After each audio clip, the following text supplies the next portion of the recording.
So you guys, please, let's clean up because nobody's going to clean up for us.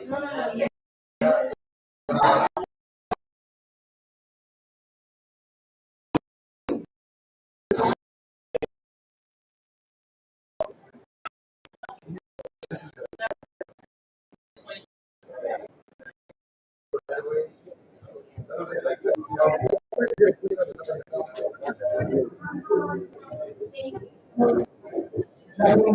Is this what all this is?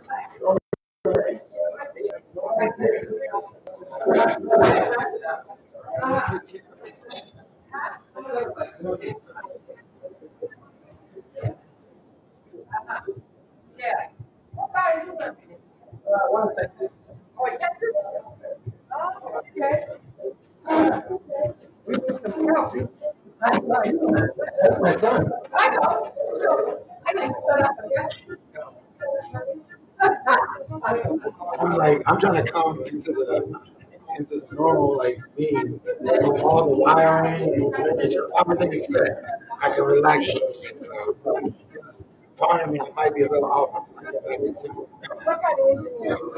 civil. So like, well, I used to do.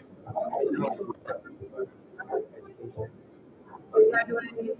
No, but so like because my the Redline is so important. We don't understand what it is.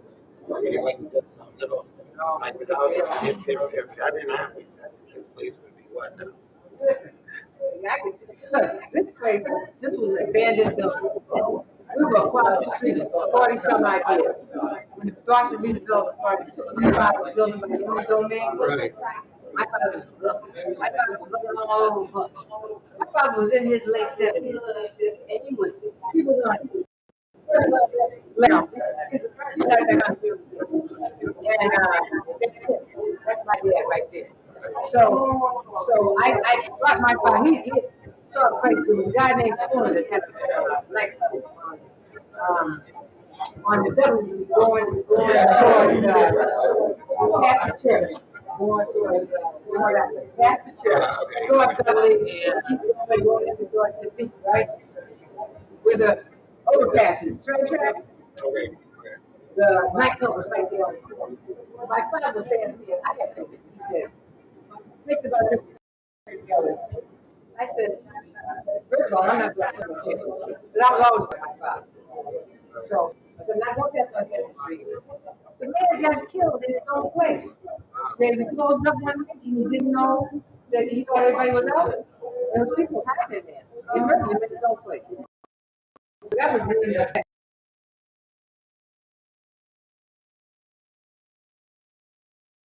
let's go across the street. Put it.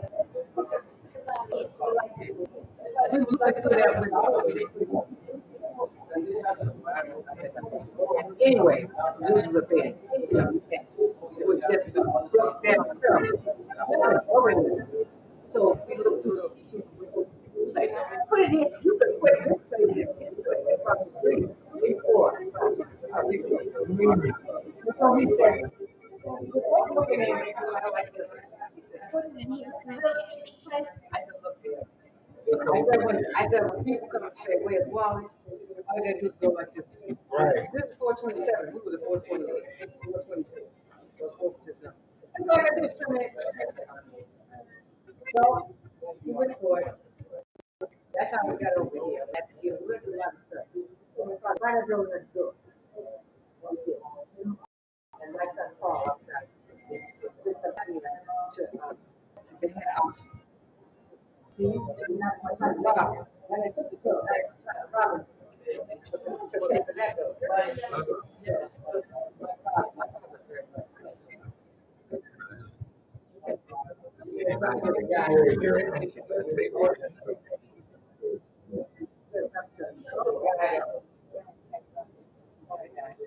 Of course, we have our Judas on board. And he was driving. My father said something. I know he said something. I know what he said. I'm not going to trip No, no, don't do that. So, sometimes he just like, oh, you got to pray. You should. But that's what we do. Right. Right? So, that's just a little bit of this. Salome, this pizza, can you put it away? Oh. It's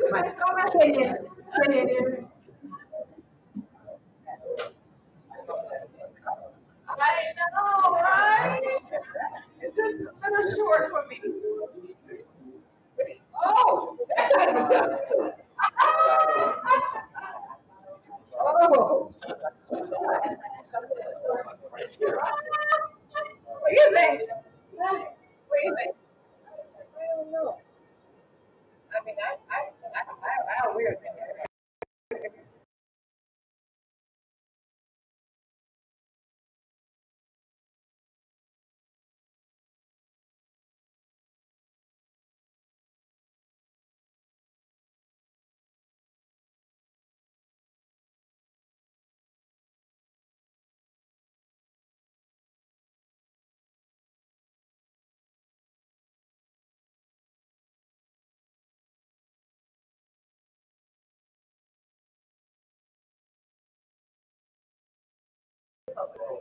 Oh, I have to step into it.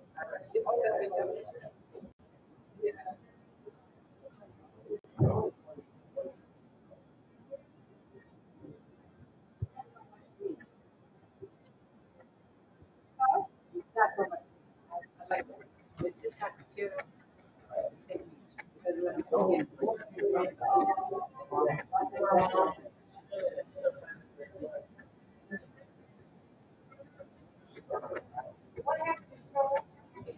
It's a little short. Short. Not the length, the weight. Oh. It's high up, yeah.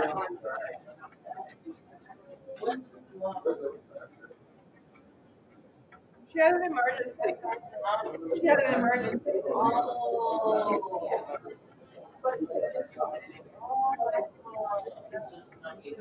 Yeah.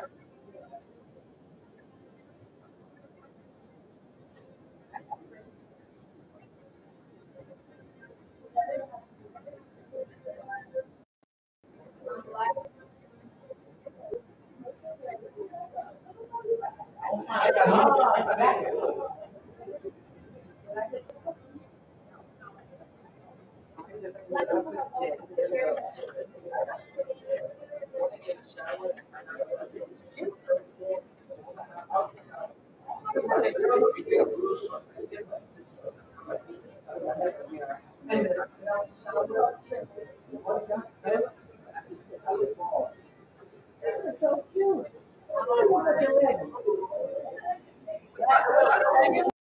Oh, what's the like? Like Halloween?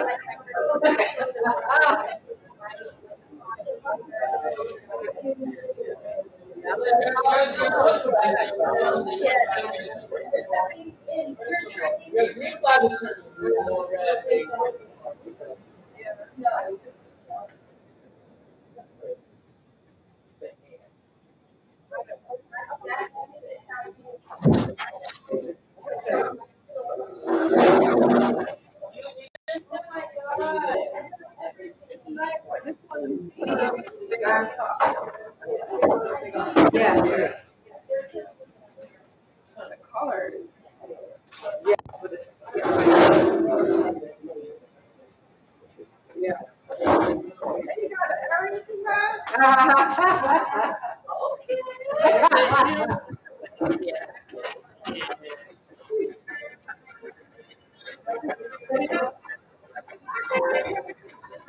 Oh, thank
So whenever you guys are ready, whenever you guys are ready. Oh, that's the goes.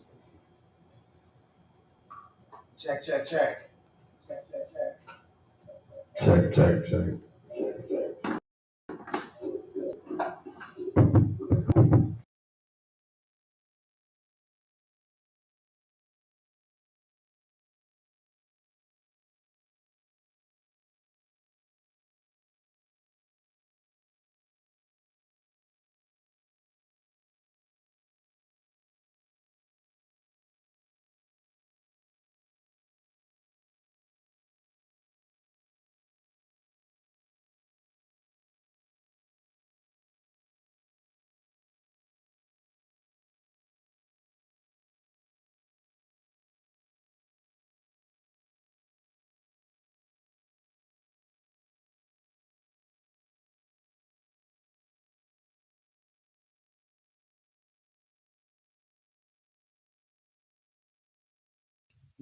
Let's try it.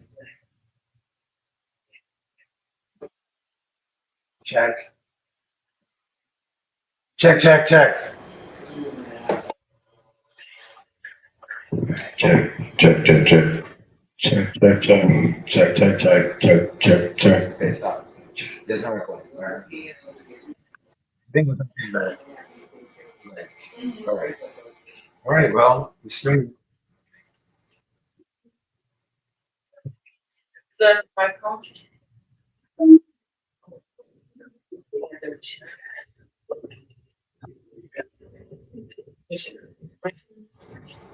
She keeps singing. Like, then now you need to learn right. I'm just trying to.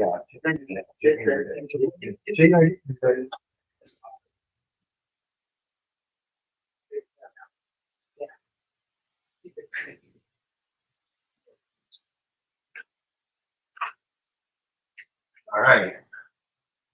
Okay. Do we want to join Mike? We're going to start this down the lights a little bit. Right?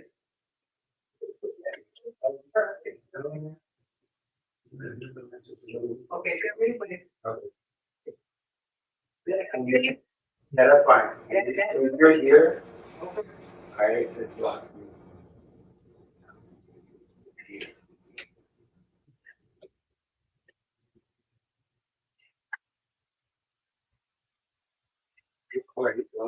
Nice to start.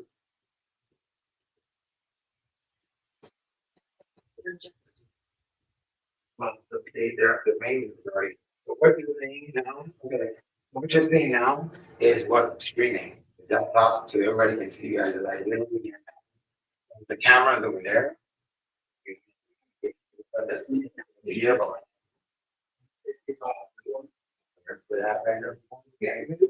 there it is. So you can see the bottom one. All right, so this is more like you should look at it more like even 44. All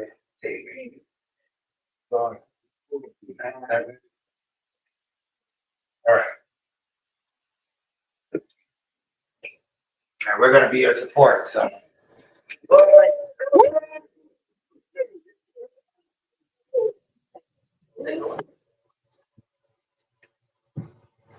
How you guys doing? My name's Vic. This is y'all know with me. Today we're supposed to be giving you guys the information on Wally's Jazz Cafe, Legacy of Paradise. Basically, this cafe was created to help people connect as a community. Help people connect as a community, so it felt more safe to be around people of the same color. On top of that, using music to help them with it. Don't have the clicker. The clicker. You guys go ready. We can start again. Clicker's right there.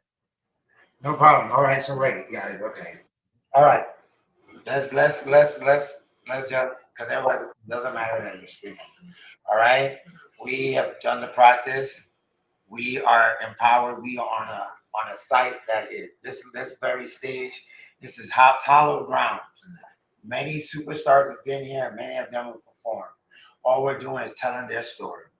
And we have Miss Eleanor here. Miss Eleanor Poindexter, the daughter of Wally's. Show what we did.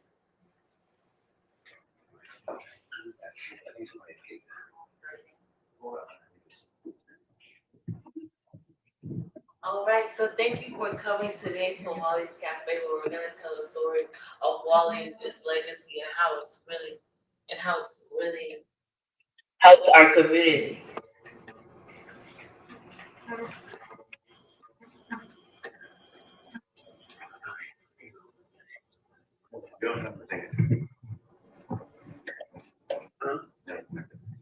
Yes, it is. Hold on. All right, try it now.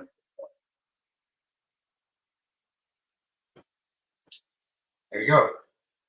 All right, so let's take it from the top. All right. What is this?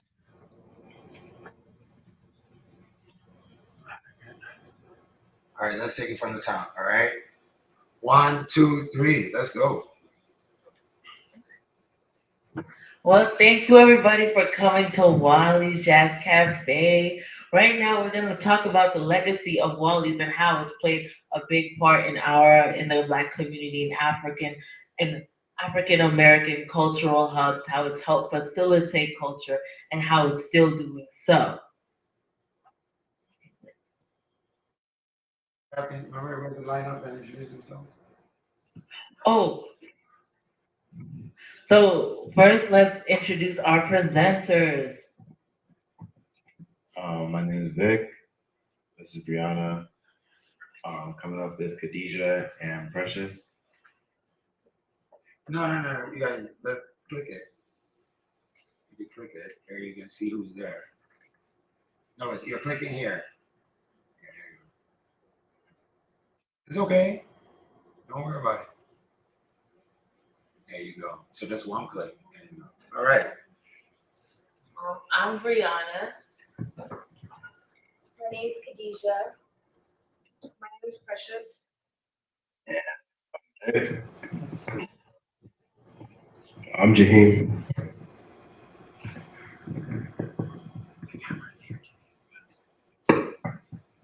So first, All right. So so first, like, Brianna, maybe you want to be over there with him so that you're not in the. There you go. There you go. It's working. You just have to be patient because you're too thin. Big ones. There you go. Great job, guys. Don't worry about it. I know. Once we get into it, it'll be just fine.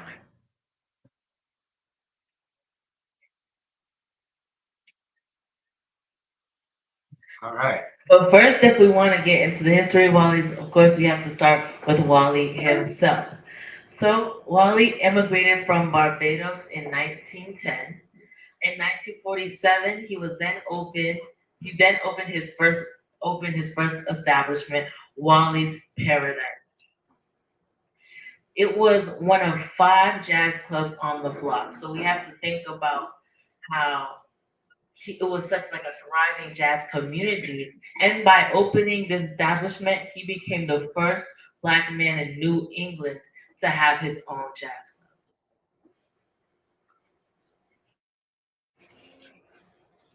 All right. Give me a second. That's one. One time.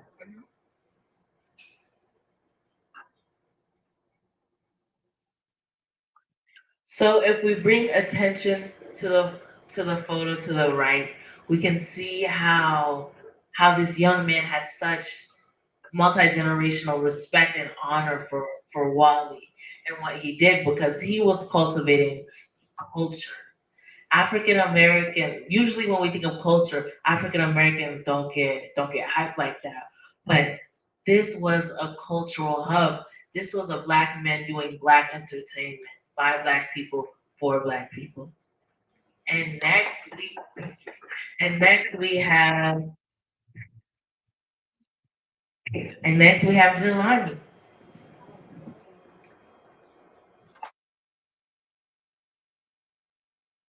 This segment of the project is supposed to be a closer look at Paradise.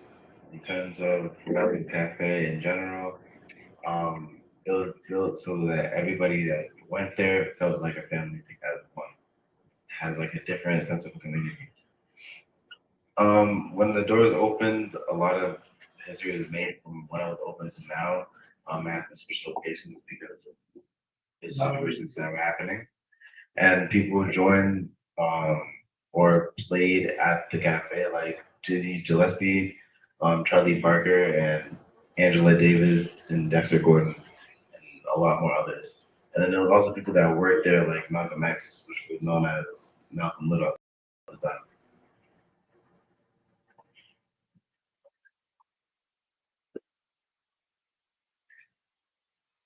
Okay, hold on. Give me a second. Go ahead. It's changed. Another way that we can see this area or the people that, or I guess the environment that most people lived in, there was an artist that did most of this by painting out landscapes and whatnot throughout South End and Roxbury, and his name was Alan Rohan Craig. He was a painter. He was an African American painter that painted stuff in the South End and Roxbury, like certain traditions or parades or festivals that were going on in the city. This is a source of photographic evidence because at the time we didn't have the better quality for taking pictures in terms of like cameras and whatnot. So that we didn't have a lot of historical evidence that we're visually able to look at. And his paintings were the only ones because, or one of.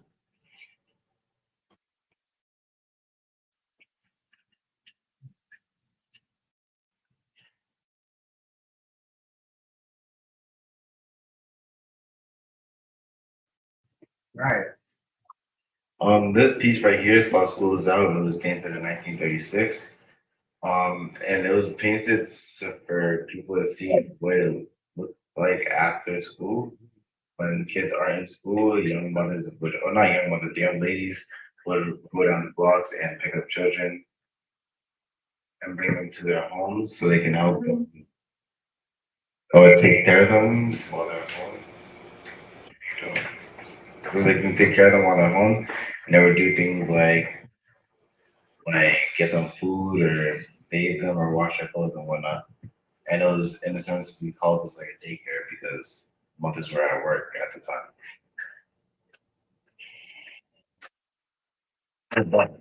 Right. But that was good what you said, so. Yes, we have three more paintings to show you, and two of them we don't have as much information that we haven't found yet. But on the left is called Play at Dark, and it was sold for $185,000 recently, and it was painted in 1935.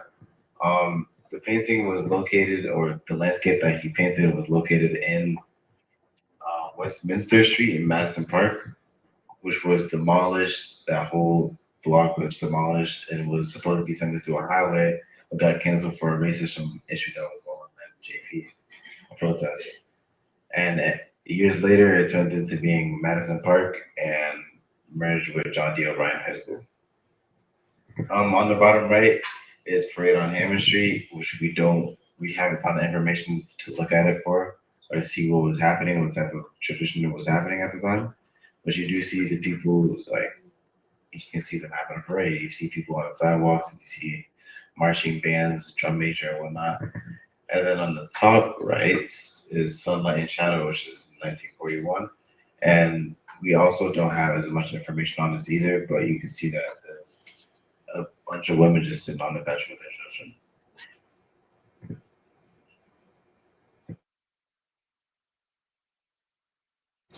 And that's my bit, but Khadijah's coming up here to do hers about Redline. Yeah.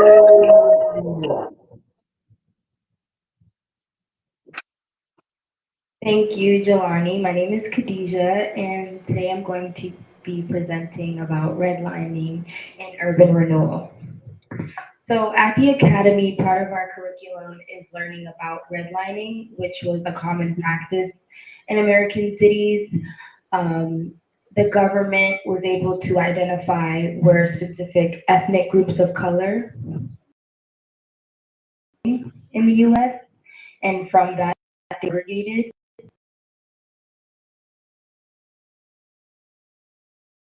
in immigrant communities as well. You can see down below in this map here, you can see the different colors that represent the different ethnic groups and how they were divided.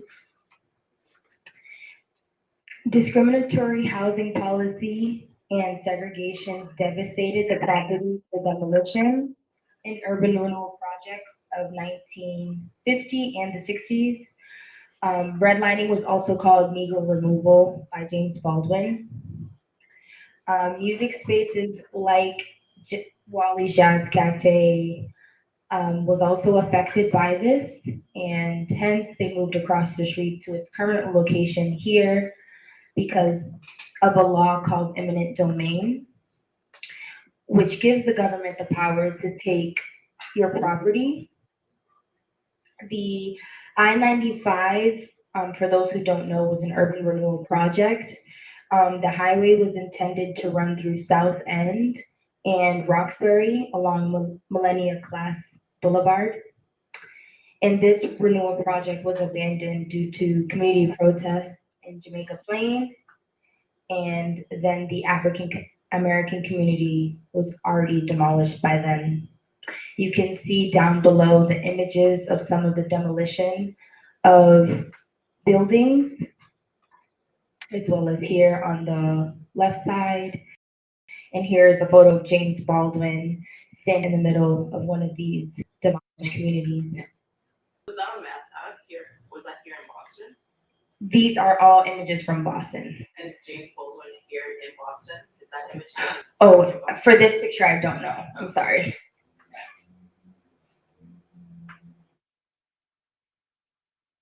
Okay. And No, this. I think you skipped. Skip one. You put it back. This is red line music. All right, you're good. Let's leave it. There's the changes here before it changes the heading. So, Redline music curriculum focuses on redlining and how it's affected African American communities, culture, and music history. Urban renewal projects demolished musical educational spaces like churches and other jazz clubs. These musical spaces are needed for practices, and without them, a lot of the skills and the inspiration to learn and teach music is somewhat forgotten over time. We need musical spaces like the record company to be able to rebuild the paradise. Music spaces like Wally's brought cultural revenue and tax dollars into our communities. And lastly, the Lives and Make Karaoke, a restorative solution powered by online streaming, envisions a traveling karaoke event that will give the youth opportunities to show their talents. And we, of course, advocate for more musical spaces. Thank you.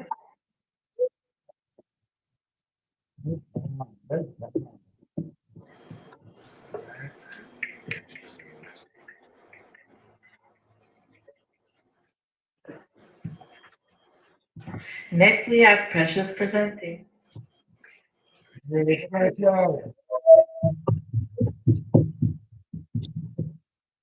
one. It's changed. It's good. You're good. Okay. Hi, my name is Precious, and I'll be presenting about what's going on today. So this Wally's Jazz Cafe is the last owned jazz club in Boston, and they do a year-round. They have three bands year-round, Wednesday through Sunday. They also have a student music program, which not only allows students to build their passion for music, but also build their skills in music. And they're also up to date on social media.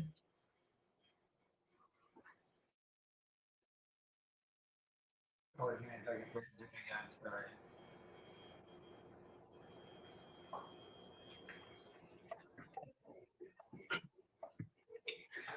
Even after Wally's passing, his children and his grandchildren have maintained and owned this cafe, um, making it the oldest club in the nation, ran by a single family. And this is important to know because Wally, he died at the age of 101, which shows how many years he committed to his family business. And in a lot of cultures, including especially African cultures, people that are older in age are honored and held in high regard. So that's it. All right. Right. All right. So, Eli, you want to introduce your board? All right. Good job. The music will start. Huh? He's going to introduce music. You should go. All right, here's a clicker.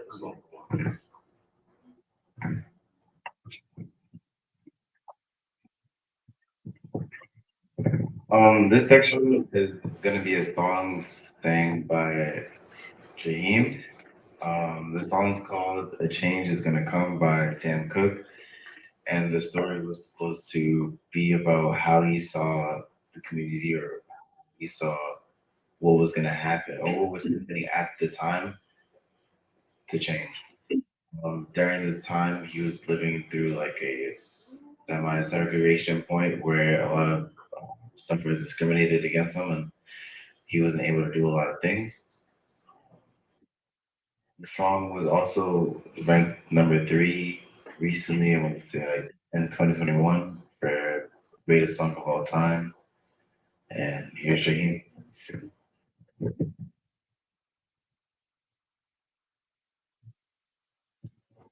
I'm Jamie. I'm Jamie.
Oh, it's raining heavy outside.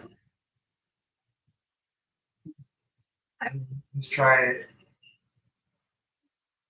Yeah, I think what I think this was playing. That's what he's playing. Well, so for today, I get it.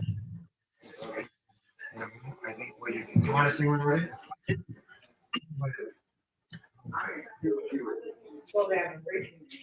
well, for today, the weather in Boston, we have slightly cloudy, it's raining right now.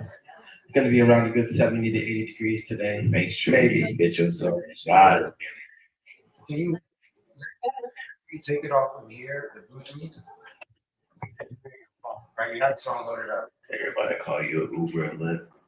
Yeah, please do not plan on taking public transportation. Take no walk.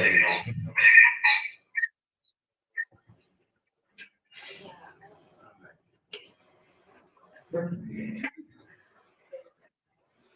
it's about to get loud. I'm about to connect.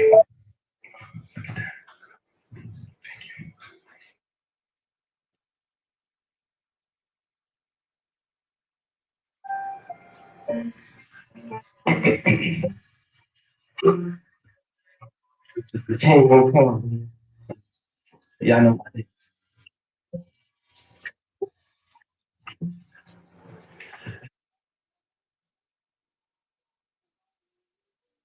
In a little time, so just like the river ever since. It's been a long time coming, but I know a change gonna come. Oh, yes, it will. It's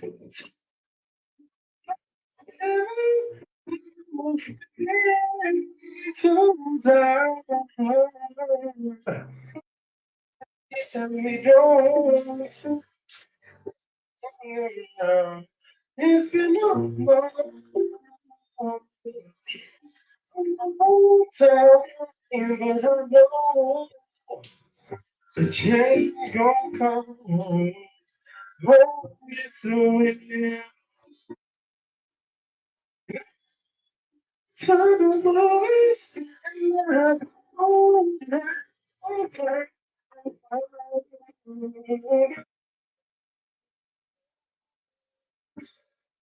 hang around.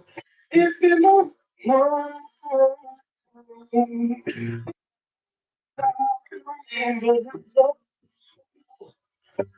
change you got me.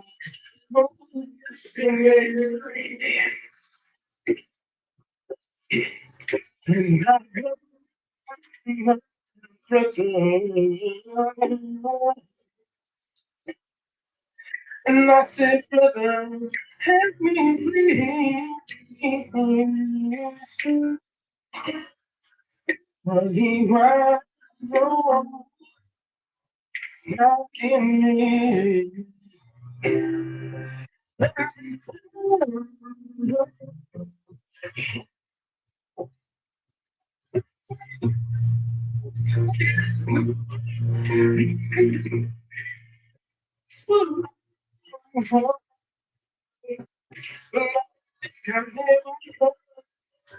To carry on.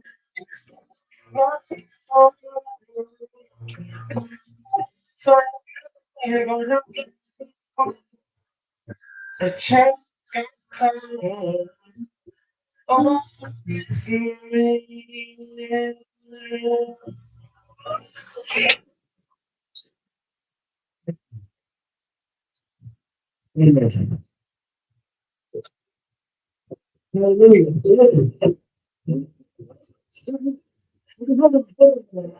That's the song with the wine. Miss Eleanor's favorite, one of her favorite songs.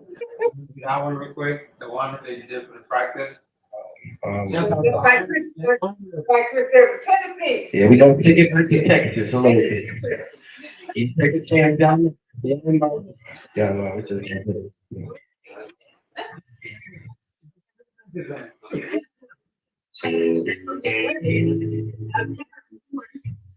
Now,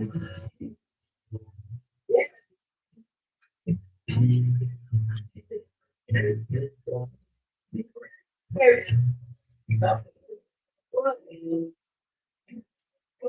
Back to Texas. You spend all the time for me.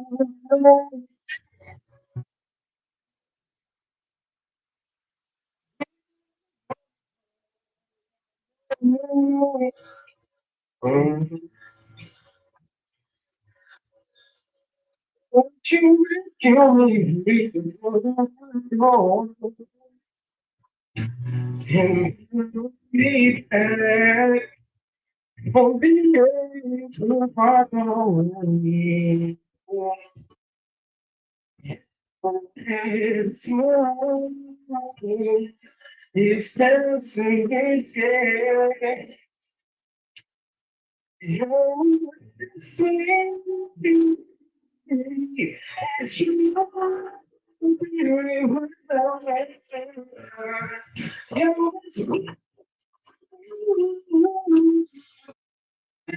so brave.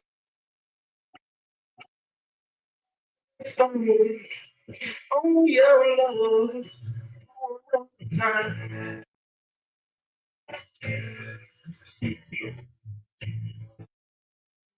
Look for same old places.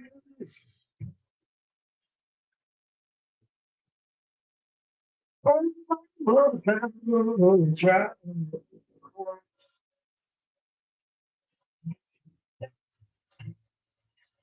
When you without you, I've been wasted.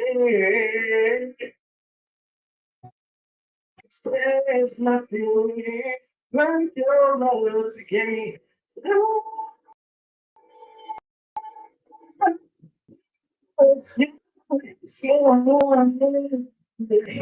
This is this game. Yo, sweet as strawberry. When I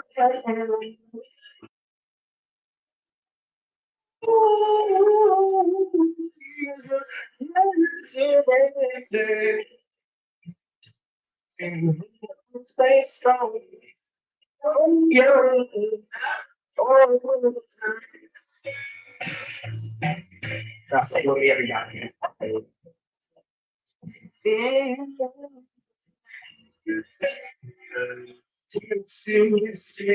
on, sing it. It's Tennessee, so you might say it for really. All right, just say free. Thank you.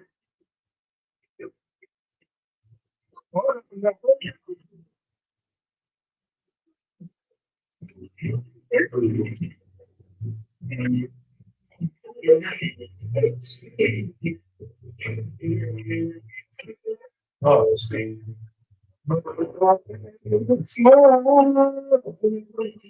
His personal escape. You're sweet. It's just right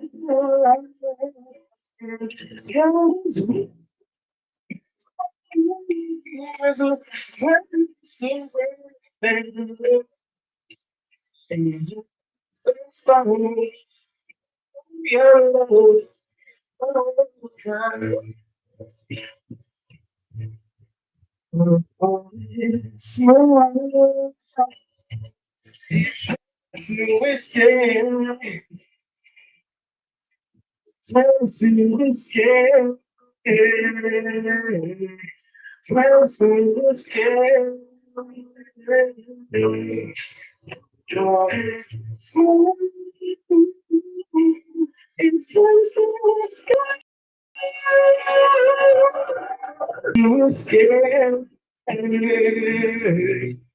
Mercy escape.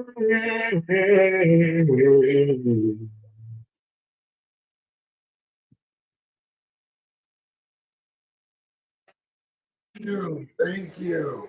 I need your old soul. What's up? What's going on? Everybody, somebody communicate. That's all I'm saying. You don't have to do the out stuff. Just talk. What do you want to do? You want to do one more? Is that what you're saying? Okay, to do your favorite, and then we can jump in part.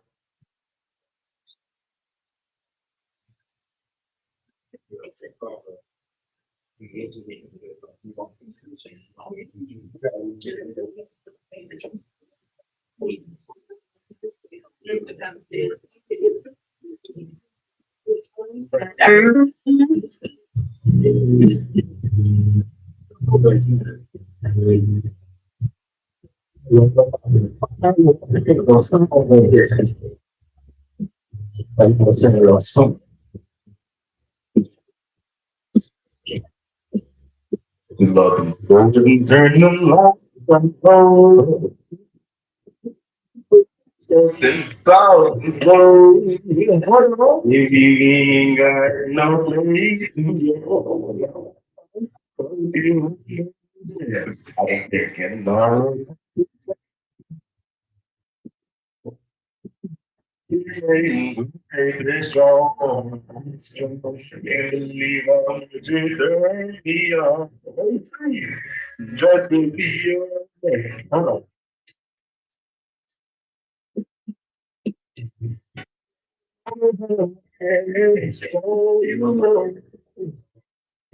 you take on some so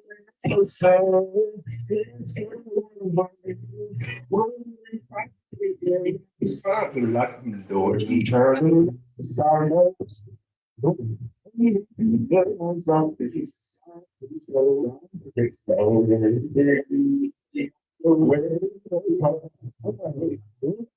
you want to stay down here.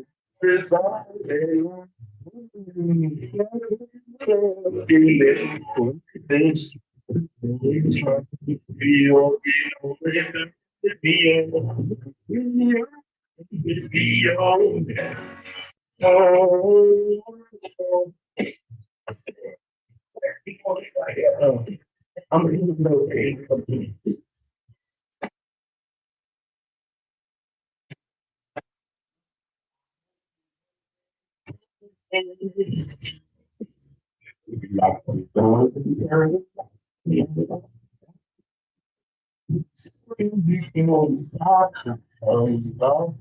So we have no.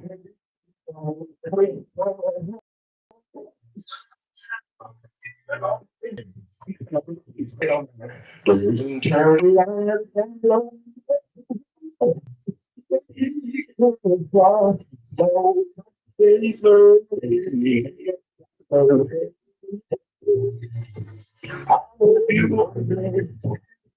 I've been thinking about this.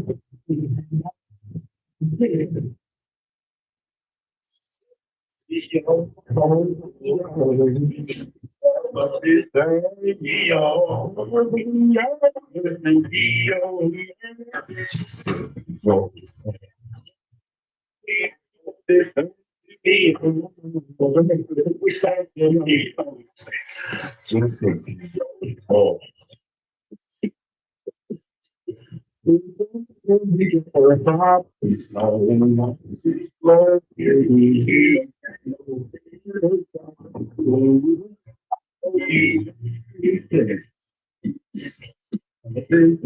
Day long.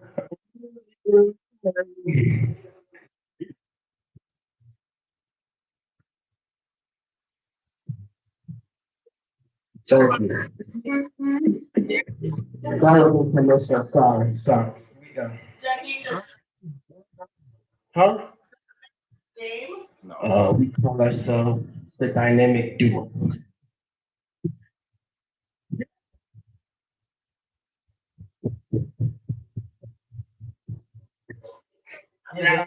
So that was Jaheim. He just came up here to sing.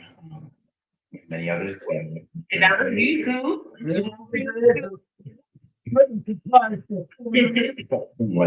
Somewhere. So after this, we wanted to ask why. Okay. We have to, when people have to go on with it. People have to go on with it.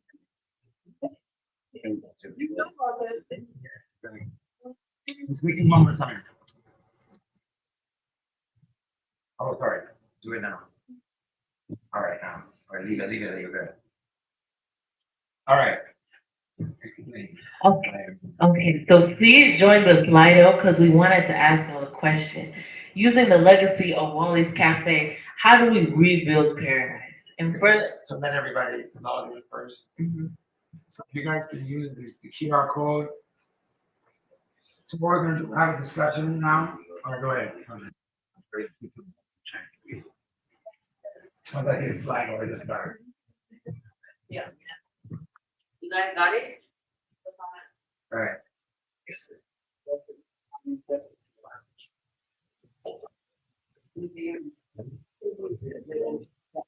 Go ahead. Continuing on, we wanted to ask y'all in the Slido, how do we use the legacy of Wally's Cafe to rebuild paradise? And we first to ask this question, you have to define paradise. And paradise and paradise is basically a place cultivating spaces where we have so much more people learning to play, learning to sing, learning to fool around on the mic. You know, imagine if urban renewal had been stopped and we could have had so many more Jaheems and Jaylanis trying to sing, trying to express themselves. So, right, how do we rebuild paradise?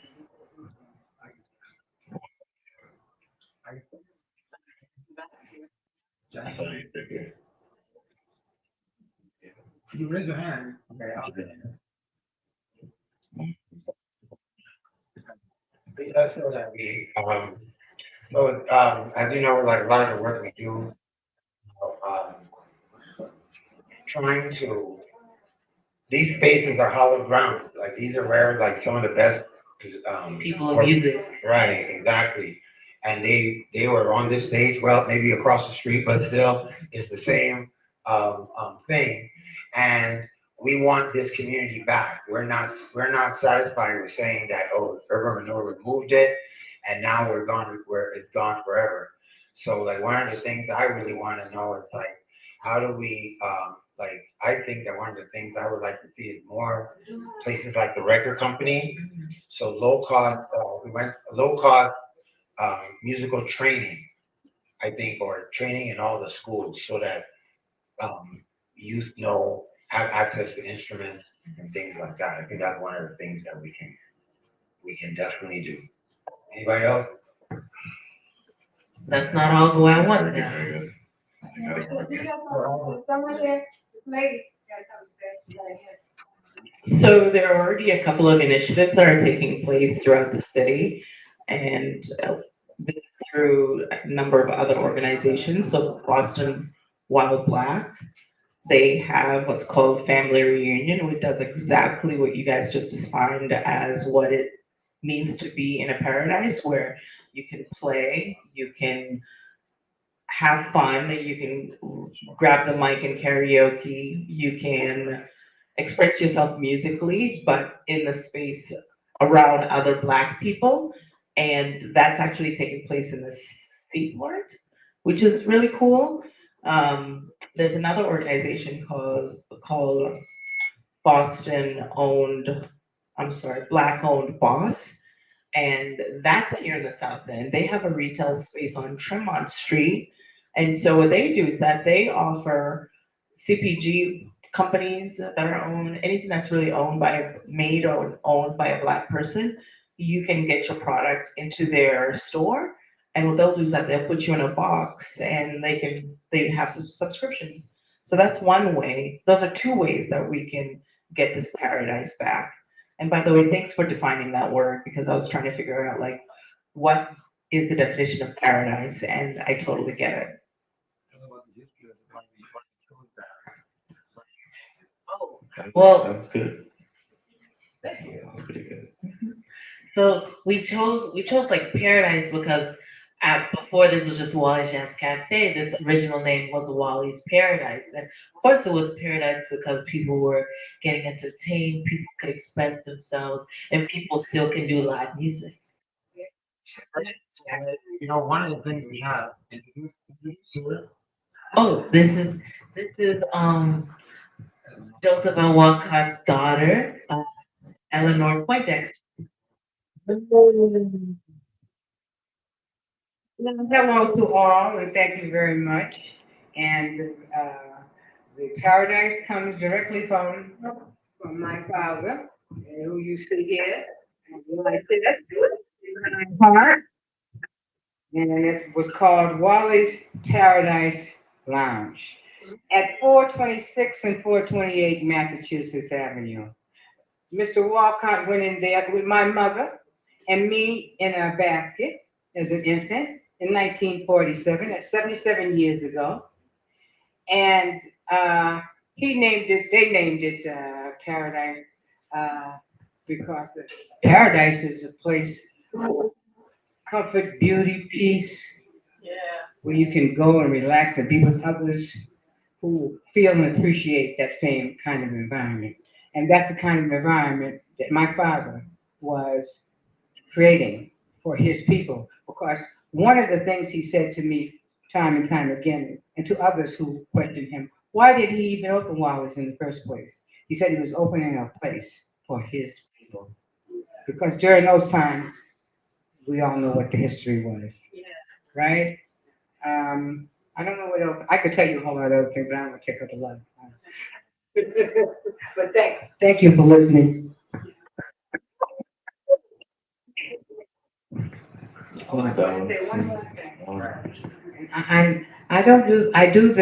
We do this together. My son, Frank Poindexter, and my other two sons, Lloyd and Paul Poindexter. And my sons grew up in Wally's because my father and I had them there across the street, little boys. So we are carrying on my parent and their parents' legacy, their hard work. Because as my father said, he came here with nothing.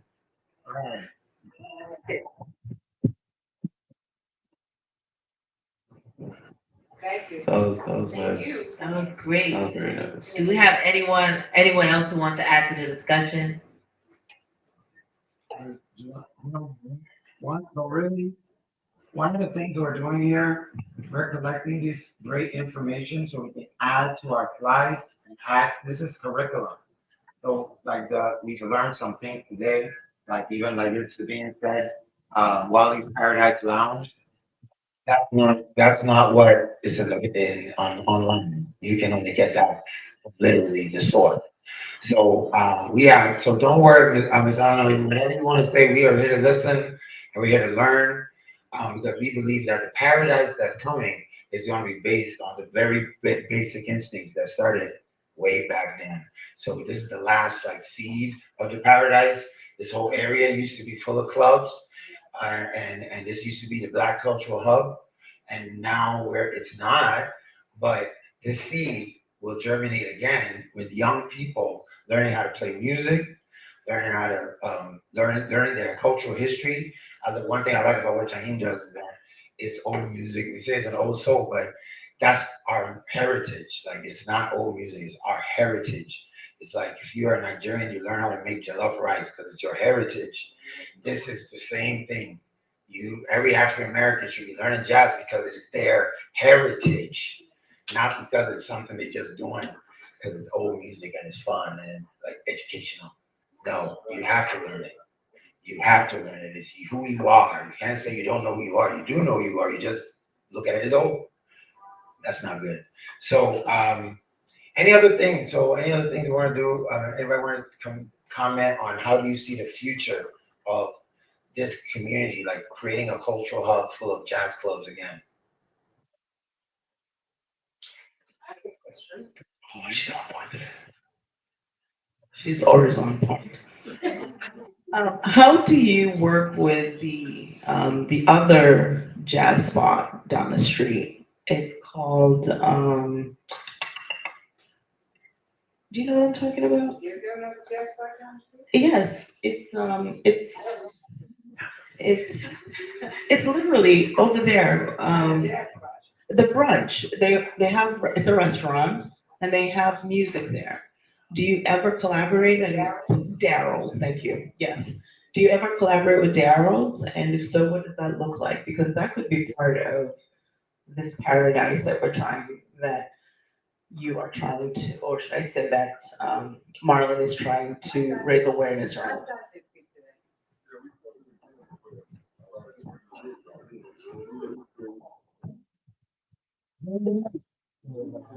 First, actually, I used to work there, not at Darrow's. Before it was Darrow's, it was called Bob the Chef. Bob the Chef started. Bob the Chef started a soul food place actually up the street at the big end.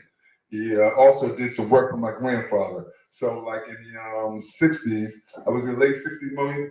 He got the location on Columbus Avenue, and he opened up Bob the Chef's. So for myself, I worked there for about maybe 7 months, 7, 8 months in the early '80s, and it was just a soul food place. They didn't do music or anything like that. But then a woman came in and brought it, this young, and then from her, there was another person who ended up taking over, who was Darren Sellers. He's a developer, pretty well known in the city of Boston. He's from South Carolina. But he ended up taking it over, and it's been through a few iterations in terms of names and different clubs. But in the last, I'd say, 10 years, 15 years, it ended up being Darrow's Bar and Kitchen. And so from them, coming here, seeing what we were doing, and knowing the history of what we've done, and knowing that there's a vibrant music scene, a music education a society here. Like you got some of the best music schools for educated musicians in the world. You got Boston Conservatory, New England Conservatory, Berkeley College of Music. Harvard has a great music program. Boston University has a great music program, and then other surrounding colleges in the area. And so, what's really happening is that the majority of musicians, who are super excel musicians, they come here to be trained. Like Harvard, Berkeley is like the Harvard Music Schools around the whole world. They got satellite offices, satellite campuses all around the world, and they actively recruit some of the top young musicians on the whole planet to study there. And so just through that whole thing, through that whole ecosystem, we get the top musicians that and Wally's, even back from the 40s and stuff like that. They've used our stage as a place to work on their craft. So when they work their craft, next thing you know, they're going to New York, they're going to Nashville, they're going to LA. And so, other, business owners who see the ecosystem have used us again as a guidepost. You know what I'm saying? Okay, we see what they're doing, and then let us add something to that. Let us add a branch to the foundation. And so that's how we've inspired these other business owners who have been African Americans, people of color, to contribute. So now even slaves, which is actually slaves was also down the street. exactly. So they started as a place where it was they served rotisserie chicken and stuff like that. They've been around for quite a long time. So Bill Russell, who was one of the top famous basketball players, great basketball players in the whole world, played for the Boston Celtics. He was owner at one time. Zach Sanders was owner at one time. A number of different people have owned that place over years. And so, but they didn't do music. But again, they're another example of say, okay, well, Wally's, you see what they've done. They got,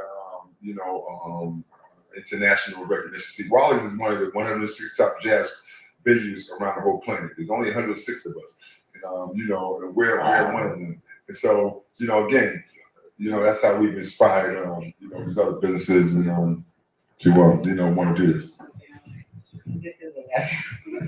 Wally's is the oldest Black family owned and operated historical jazz club in the world. Yeah. She said you're on this. That is awesome. Is there anybody else who has a Question. No, that's your question. What?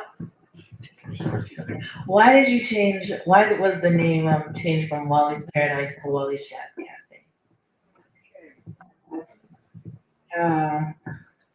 Well, one of the things that happened around 1955, my father went into bankruptcy, but he bounced back. And then when we came over here, when we wanted to come over here, of course the BRA had taken my father's building by eminent domain. My father asked me, well, what do we want to call it? I said, we just call it Wally's Cafe. And that's how we got it. Anybody else?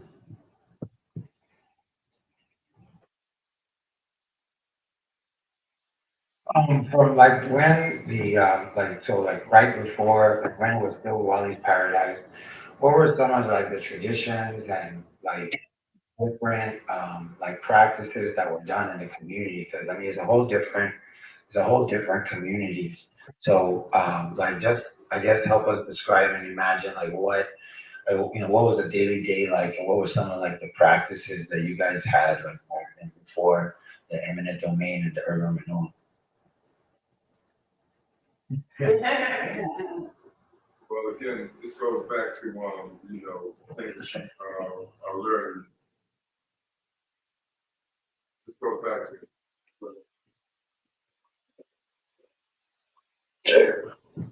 this goes back to the things that you guys have learned. Something I got to tell you, I'm really proud of the young people in here and just being involved in this program. It's going to add to your education, and also that you have your families here. Okay, so this is super important for always to remember. Everything really starts with family. You can argue, you can do whatever you need to do, right? But everything starts with family. Having your parents here, this is for us as people of color. This is the example that we need to set, and your parents are setting for you, so that you will set for your children. When you get older and stuff like that. helps you with your education, just networking, everything, the foundations with the family. And so but around here, in the 40s and 50s, it's mostly a black area. All right. A lot of this is the preeminent area for Black Boston was this South End, especially this corridor right here, because there was a train that used to run along it's where the southeast corridor is, but that was a train that went from here to New York to Philadelphia, DC, down the East Coast, and this is how the traveling of people of color, because we were facing a lot of resistance in the South and stuff like that. You can imagine the things that they had to go through down there. So a large section of the population moved north. Same thing that happened in with the in the South or the Southeast, and when they moved up to California and on the coast and stuff like that, and then even up into the Midwest and stuff like that. It's basically fleeing what was going on to our people down in the South. Okay, and so you had the Pullman's Quarter, which was an important organization which was instrumental in the civil rights movement. You had the Chitlin Circuit with all the musicians traveling up and down the East Coast, in the Midwest, also, as it went on, venturing over to the West Coast. And so again, Boston being one of the first states in the United States, actually, even before New York and all of that, is a special. We're in a special area, when it comes to even if this is a young country to the formation of the United States, and so again, this area, a lot of black businesses, a lot of black organizations. If you look at, I don't know if he introduced you to the Green Book. The Green Book was a traveling book which was put out in the 40s, and it it listed all the places for African Americans to go where they would see people of their own kind and stuff like that. You know what I'm saying? And documented and be safe. And so I mean, organizations, music schools, the Elma Little School of Music, a lot of famous entertainers are actually, from Boston that came from this area also. And so some of the things that happened was just, black life, it was a sense of black life. But as, time went on, this the real estate became super valuable. And the different migration patterns, over the different decades, people, all the, black families who owned all these buildings down here, ended up, in a funny way, a lot of them went back down to the South, you know what I'm saying? So basically, again, we've had a lot of super organizations that help the community and all of that stuff. So that's what's so special about the South. Nice. Thank you. Thank you.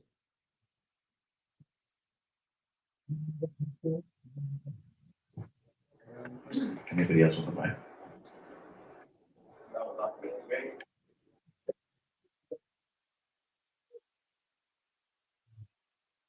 So I guess let's so these are some of the things that I was taking notes from the discussion, and we're gonna add some of these notes. Oops, it looks very unclear. But okay, there it goes. Right. So okay, let me change that view. 1955 bankruptcy. Right. So these little points we put into our curriculum, and when we now we'll send it back like a proper. We'll make it nice and look like we'll bind it and make it look nice. Like, and we'll send it to you.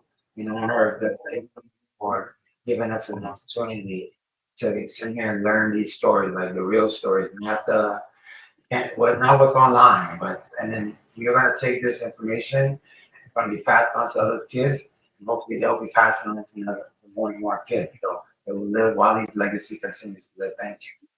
Thank you. Thank you. No more. We did this, huh? This is ours. American Academy. You know it. All right. Who's else the clicker? I did. All right. So, all right. So just. Do you use to play salt for fundraising? For fundraising? Event? For fundraising event? Absolutely, you can. Okay. Absolutely, what we would welcome you to come. Yeah, that's about those type of events. Thank you. Because of, the work I've been doing for a very long time, my program is called Maya, a big sister, to take care going back to the roots, how we took care of the mothers when after they came home, to give them the time to heal while they just got sick. So we provide individual care with hot meals, light housekeeping, childcare, while the next 2 to 4 months while the mother heals at home. There's no way to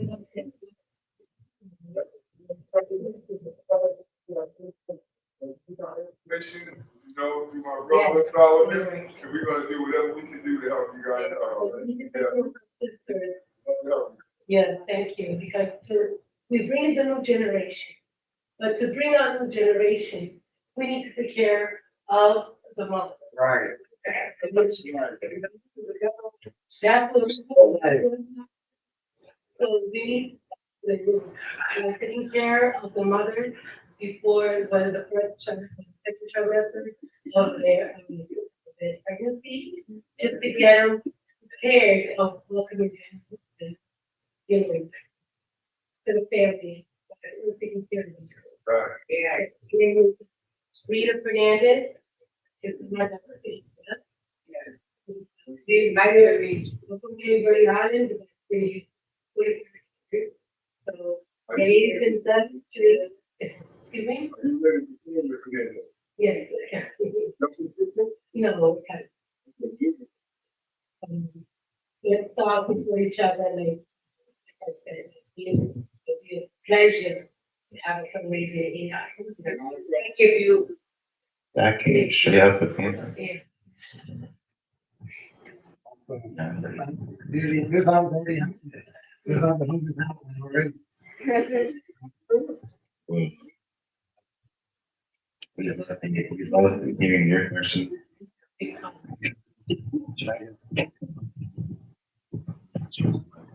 All right, let's. So we want to thank our the teachers and staff. These are the fellows here. If anyone leaves. Oh, go right. So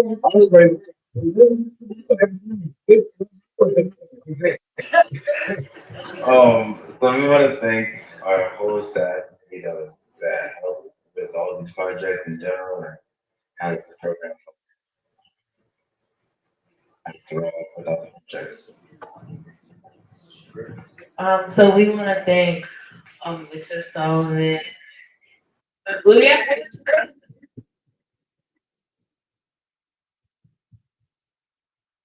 So that all of this is like really possible and that so many youth can like just split in time. Okay, well, hold on. To the people. All right, well, thank you so much and for coming out here and supporting the youth. Obviously, I know we're gonna be back. Right? That'll work. Yes. All right, so thank you so much, everybody, for coming out here and supporting our youth. It's I don't know, I'm feeling a little verklempt.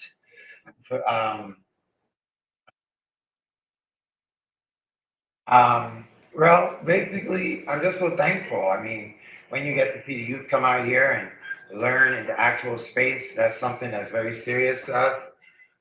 And develop real curriculum, and that's kind of like where African American Academy really kind of steps in. because all the curriculum that we see out there, what these kids are being taught, it's based on somebody else's idea of what they should be learning. And the way we learn is through the way we learn.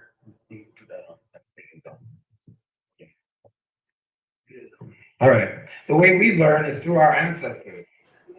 We do not learn from just books. In fact, many places in Africa did not have writing over 100 years ago. So I took, I mean, that's what the organization does. It basically takes information from young people. Something is clicking and clicking and clicking. It takes information from our communities and it now puts it in curriculum that's standardized and therefore going directly to the kids, but through a standardized way, not word of mouth. And that is what the youth are learning in Madison Park. I also want to thank everybody that's been participating. Our math teachers, Ms. Samantha, would you please stand up? Everybody clap for Ms. Samantha. You're doing a let's go, Miss Trisha. Miss Trisha. Doing the valley. And then our volunteers, Wisdom of Bella volunteers. In fact, Miss Irene is coming next Friday. She's Nani Juices. And then Mani Juices, she does cultural nutrition, so she could come to giving the kids youth to talk about that. And then, of course, Rita Fernandez, who not only gave her kids into our program, which we always appreciate, but she's going to be part of the online campus, and we're going to take what she did when she told me what she did, what she told you guys. In Nigeria, it's a practice. It's actually that's what we do. So when the mother, the firstborn, like when a young lady's having her first child, the mother will actually trust me, when you're a husband, you're like, oh my God, the mother-in-law's coming. And then the mother-in-law gets there and she's there. She can be there as long as she wants, but at least, a month or two to do exactly what their organization does. And so now in this community, and the reason why is because guess what? Just like any other thing, you cannot learn it in a book. And that's the same concept the African American Academy is built on. You can't learn these things in a book. There is no Berkeley, Harvard. They can try what they want. Let's learn on this stage in the quietness of a darkness of one evening. That extra lick, the extra little, drum beat, the little whatever little snare that somebody learned from somebody who learned from somebody who learned from another person that's been there for 30, 50 years now. That is still being carried on. And that stuff you can't learn in a book. Just like you can never learn to be a mother unless you have a baby that came out of you. Right? Even the baby that came out of somebody else, you can try, but it's not it won't be the same as biologically as from your blood, sweat, and tears to push out. And that effort is now, so therefore the mother that comes and helps you also does that. So that's the kind of thing, the kind of curriculum like that we want to put into. So when young mothers are here, the mortality rate for our African American sisters is high. And it has been high. It's not like this started yesterday. So their culture has already solved this problem. This is not something new. That need to be with a young lady, with her mother in the first few months, it's not a want or some kind of old-fashioned culture. It is needed. It's like part of life. It's what needs to happen.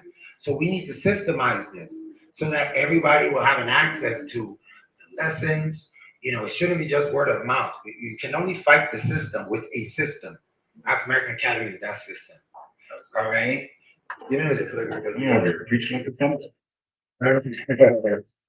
So we've been going around. I need to clicker.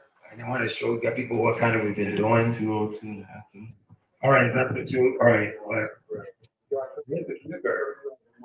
Okay, we need somebody to move. We need somebody to change the slide. Then you have the clicker.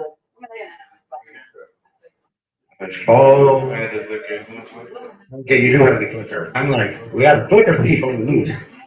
All right, you guys.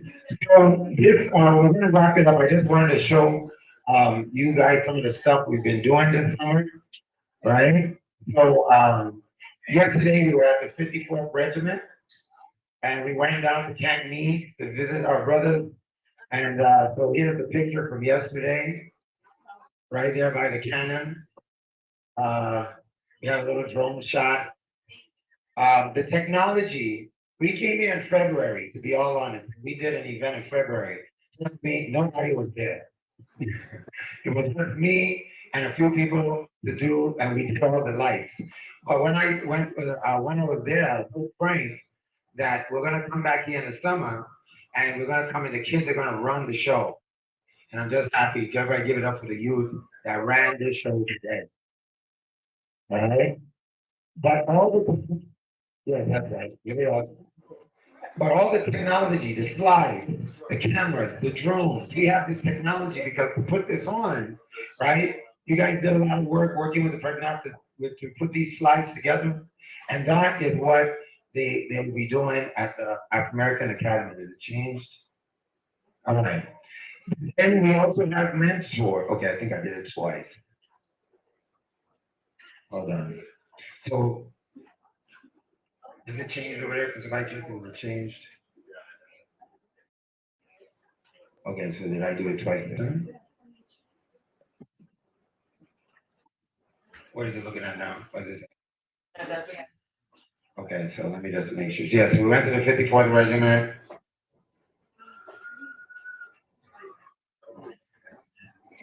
Does it change? I just know this way. It'll change. It just.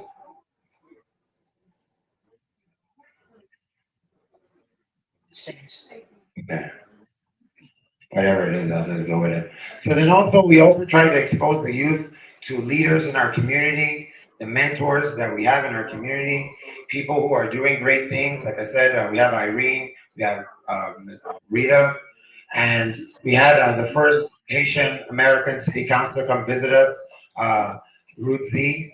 So that was a very big treat. We went to see the Jewish sites here in Boston, right? Changed. Then we went out on the water to St. George's Island. This is us fishing.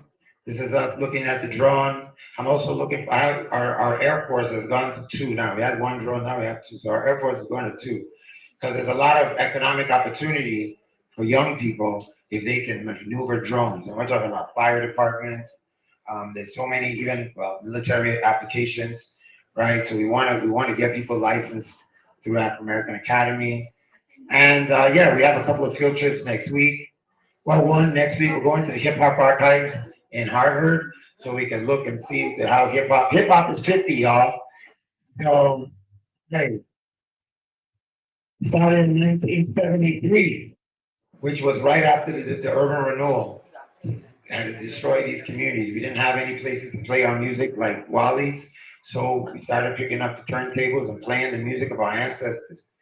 And that's how hip hop got started. Maggie Juices, who's here, will be on Friday, and she'll be coming to give us a talk. We have homework. I think I'll send that homework out so you guys can do it before she gets there.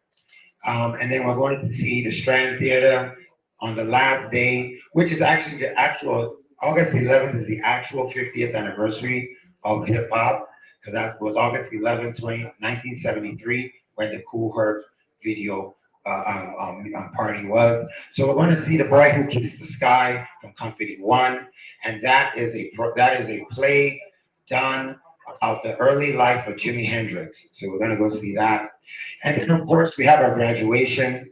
So I want everybody to know August 12th at the Boston Public Library in I'd say in Nubian Square, right over there in Dudley. We will be having our graduation from 3:30 to 5. We invite everybody to come and celebrate our kids as we give them awards for all the things that they've done.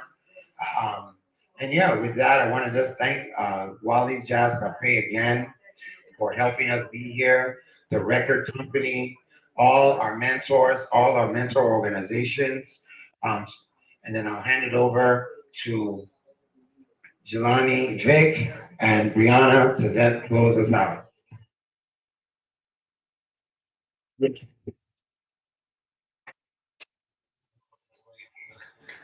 Thank you everybody that came out here, the young people, Thank you for I volunteered to do the video with us. So everybody, thank you for everybody coming here today to spend this time today and enjoy Wally's Cafe, the legacy of paradise. Thank you for, hope you everyone enjoyed their food. The pizza was really big. I know y'all too like, dang, I know he's, uh-huh. Like my father was saying about the graduation events, make sure to pop out. Make sure that would be over there. What's the 12? Well, it is on Saturday. At 3 to 5. Maybe I want to. Just again, thank you for your appearance. It mattered. No. We are, we start, we end at 2. It's a little bit over, but it's fine. But I hope you guys enjoyed this time here and hope you love the presentation by us. Thank you, instructors. And sometimes I like to thank myself too. Just looking. You guys have a great rest of your afternoon.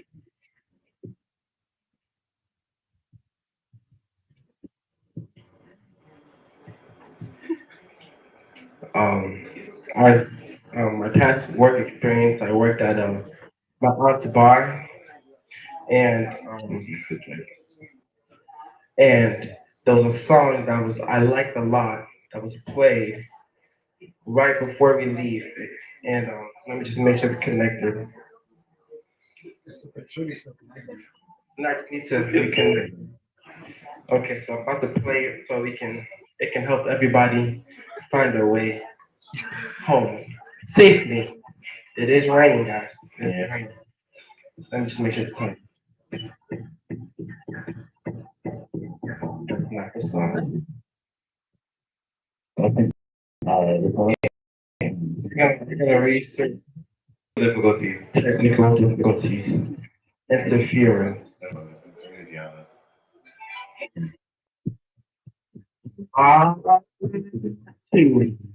What?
Yes.